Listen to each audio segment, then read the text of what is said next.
ए बाई एक झेंडा दे रे आणि मोठ्या दे चल. नाहीये.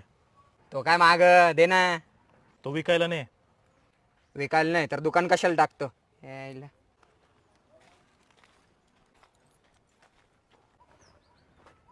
झेंडे विकायला नाहीत का दादा? नाही, जपायलाय. आणि ते जपायची पात्रता असेल तरच विकत घ्या. म्हणजे अहो जोपर्यंत झेंडे कर्तृत्वाचे शौर्याचे होते ना तोपर्यंत स्वराज्य मानलं जायचं त्याला. आता झेंडे फक्त दिखाव्याचे उरलेत. अहो एकेकाळी स्वराज्य जपलं होतं या भगव्याने. आता आपलं काम नाही त्याला जपायचं.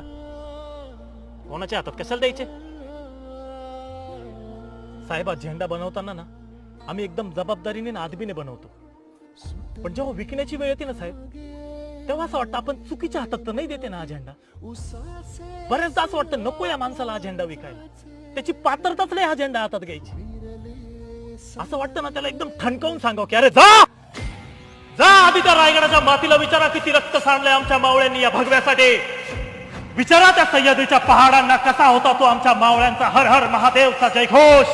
जाऊन विचारा त्या आया बहिणींना कसं होतं आमचं स्वराज्य.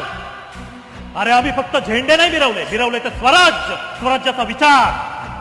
त्या झेंड्या आधी ते स्वराज्याचे विचार तुमच्या मनात रुजवा तरच तो झेंडा मिरवण्याचा अधिकार आहे तुम्हाला. जगदम जगदम.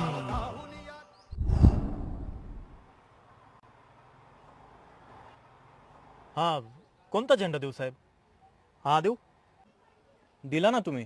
नाही ना, झेंडा कुठं दिला मी? झेंडा नाही दिला. झेंडा नाही दिला, विचार दिले भगव्याचे. आधी तेच मनाशी बांधू. जय शिवराय. जय शिवराय. माझी एकच विनंती आहे, भगवा आहे तो आपला, अभिमानाने पण तेवढ्याच जबाबदारीने फडकवायचा असतो. जय शिवराय.